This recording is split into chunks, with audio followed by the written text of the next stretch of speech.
What's good? What's good, everybody? Welcome back to another episode of The Urban Platform Speaks.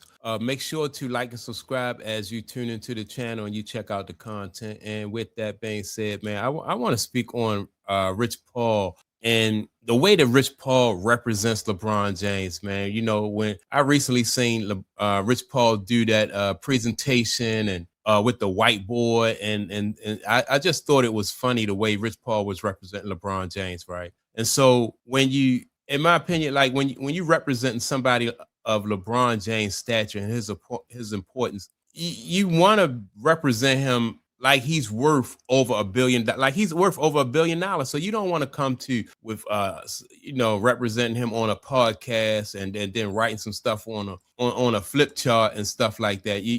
To me, it just don't, in my opinion, it just don't look good. It's like it's beneath him, right? It's beneath LeBron James. It's not a good, and that's why I think that managers and executives around the league don't really take Rich Paul serious because they know that Rich Paul is in over his head, right? And so you see that the way Rich Paul represents LeBron James is there's some things missing, right? There's been some things missing along the entire way, right? And so Rich Paul don't treat LeBron James like he's the GOAT because Rich Paul don't know how, he's not qualified and he don't know how to treat LeBron James in that manner that he is like he's worthy of being treated. I even did some came up with did some research, right? And on Chat GPT, right? And I'm a read some like how you would treat and how you're supposed to, like an agent is supposed to treat somebody like LeBron James, right? And rule number one is strategic positioning, right? Crafting a consistent storyline. With that, I don't believe that the Lakers, or no, not the Lakers, but Rich Paul have a consistent storyline that presents LeBron James in a positive light.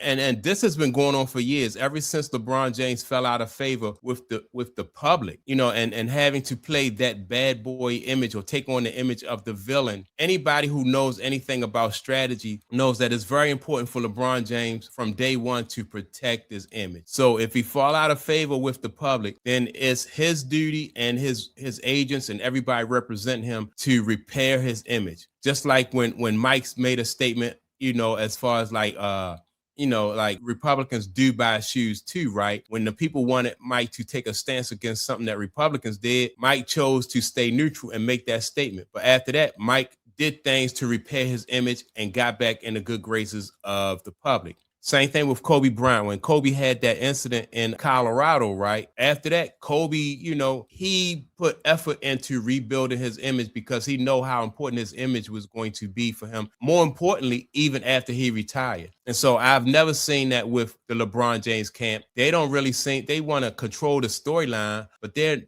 don't have a way of presenting LeBron James or making him seem like more of the guy next door, or making him seem like somebody who is just somebody who's cool to be around, and people understand LeBron James, right? Negotiation mastery, right? And so this right here, I think, is where Rich Paul fails LeBron James too, right? Understanding market value better than teams or corporation. All right, so if you're Rich Paul and you don't understand LeBron's market value, basically what Rich Paul do is he's just basing everything off of the fact that LeBron James has leverage and he's a part of the NBA. But they don't have, like I said before, they don't have like a real strategy. I don't know if he may understand the market, but he don't know how to implement a plan that's going to take advantage of LeBron James, his fame, right? And so he's not qualified to do that. Let me see. Use timing and scarcity and public sentiment to strengthen deals, right? Again, so now to use timing, hold on, let me go back. It says use timing and scarcity and strengthen his public deals, to strengthen his public deals, right? And so again, I don't think this is where Rich Paul fails him, because Rich Paul don't understand and know how to do that, because Rich Paul is not a professional, right? He don't know how to strengthen LeBron James' public image. For LeBron James to be playing a villain role, it just didn't really, in the long run, it's just not going to work out for LeBron James. They seem to think that if they control the narrative, then that is going to be enough to, that's all there is to it. And you can sway the public like that by controlling the narrative. When if I was LeBron James agent or most people who have a that professional background, you tell LeBron James to just focus on playing as hard as you can on the court, right? Because people, sports fans appreciate that.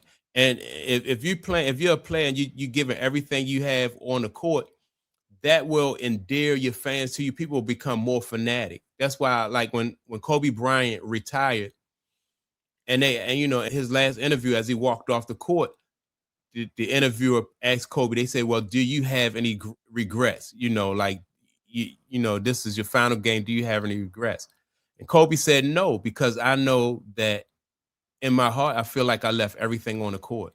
And Kobe wasn't lying, because that's his job. Do everything you can control by playing as hard as you can on the court. And the fandom will follow, and will, like, people are fanatics when it comes to Kobe Bryant and that Mamba mentality, right? And so even after, although Kobe is not here any longer, even once Kobe left the court, he can always tap into that fan base that he has, right? And same thing with Michael Jordan. Michael Jordan hadn't played, I think, since like 2002. But Michael Jordan can always tap into that fan base, because people, like, for nostalgia, and people who watch Mike, and like, that fan base for Mike and Kobe just not going nowhere. Same thing for Magic, right? Bird, like, like Bird and Magic and Mike, all those guys, they will never go broke because of that fan base and the image and the dedication that they have for those fans. That fan base is not going anywhere, and that's just something that I just think that, like, again, Rich Paul, the people who represent LeBron James just missed the boat on that, right? All right, brand expansion, right? Again, identifying emerging markets, building partnerships with cultural relevance and brands, turning the client into a multi-platform business entity, right? Again, he dropped the ball on this too, right? Because you don't see LeBron James far as like being associated with emerging markets, right? And so they're not really expanding his brand. And I'll give you an example. Right now, they're not expanding his brand because LeBron James is just taking deals that come along. He's not moving on into different things, whereas though it's something that he'll be able to control. He's more so, they're putting him in a position of being a pitch man. Like, so say for instance, if a famous brand come to LeBron James and they say, well, we want you to endorse this, he'll take those kind of deals. But as far as expanding his brand, Rich Paul and those guys, they don't know how to do it, or either they've done a poor job of doing it, right? As far as expanding his brand. And let me get to the last one, right? Let me see. Oh, protection and advocacy. Again, managing crisis, controlling narratives. Now, they do try to control the narratives, but part of managing crisis is trying to get ahead of things before they even happen. So and that goes all the way back up to the top where you talk about where I spoke about, let me see, not understanding the market, but when I talk about strategic positioning, right, and crafting a consistent storyline, right? So that's how you control the narratives, because you control things before they even get started. You warn your client, LeBron James, you know, not to really put himself in certain situations. And that's the easiest way to control and manage narratives like that. Long-term vision.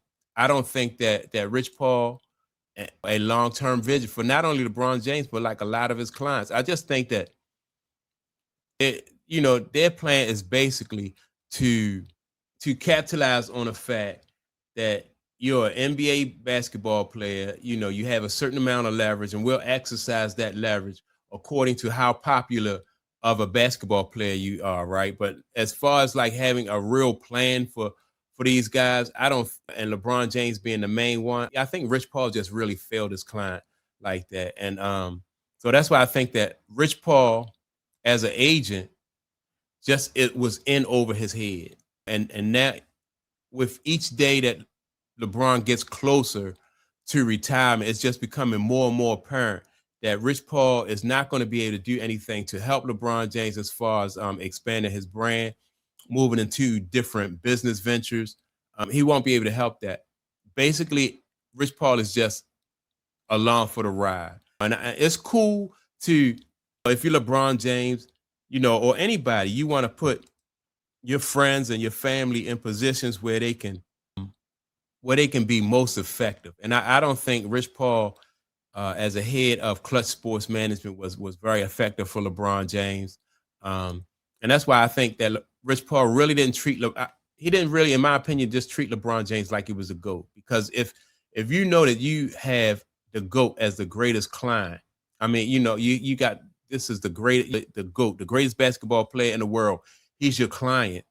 You should be sharp, man. You should want to put him in a position where as though he's going to win, put him in a position where as though after he finished playing basketball, his wealth is to continue to, his wealth and his popularity is just, you're going to be able to capitalize on that.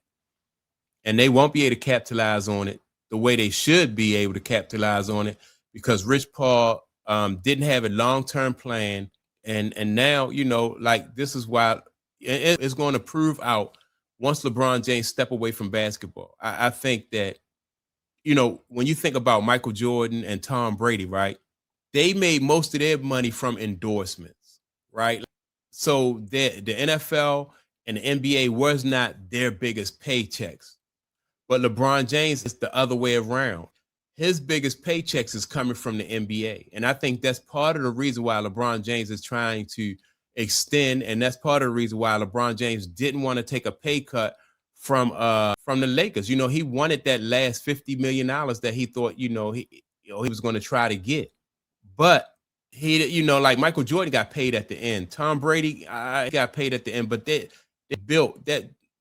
The real money is in the fan base, right? Because you can always, even after your playing days, you can tap into that. And so you got to cultivate that. You got to develop that throughout the years. And so when you step away from basketball, you step away from football, then you can tap into that and really make the money. That's just like most billionaires and like, what was the guy name? The other guy who owns Facebook, I forgot his name, Mark Zuckerberg. Like, they make more money in retirement than they did when they played, right? Because they know how to structure things and set things up so that when they step away from, when Mark Zuckerberg steps away from Facebook, and when Bill Gates stepped away from what was that thing for the business he owned, but he's making more money now in retirement. At least Bill Gates is. I don't think Mark Zuckerberg stepped away yet, but they're making more money in retirement than they did when he owned I forgot what he owned. But when he stepped away, and because he had to go to court for all these antitrust laws and all this other stuff, basically they were saying that Bill Gates was monopolizing the business, right? All they do is just restructure so you can make your money in different ways. They just break your company up, restructure it, and you're making money in so many different ways that people can't. They make your company is smaller. Same thing with John D. Rockefeller. He had Standard Oil, a company called Standard Oil, and people were suing him for antitrust, saying that he was monopolizing the oil business. And so he broke it down into a whole bunch of different little companies. Sold part of his business to some smaller companies and let them make some money. Whereas though, like, even to this very day, like BP Oil, that's part of the Rockefeller. And they just own so much stuff, man. And he's made so much money after and that's the way it should be. You set yourself up to a point where as though you get to where as though you build your base, and then you should always be able to tap into that base. You don't have to walk away from it, but they didn't take advantage. They didn't, manage LeBron James the right way. And so when he retired, it's looking like that's his biggest paycheck. That was his biggest payday. He got all his money up front. And, so this guy in over his head, Rich Paul in over his head, and basically cheated LeBron James out of money, man, a lot of money, right? And it's going to be so apparent once LeBron James retires. So that's my take on it. Make sure to like and subscribe to the channel. Also, don't forget to leave a comment. And with that being said, I'm going to check you all out in the next video. Peace.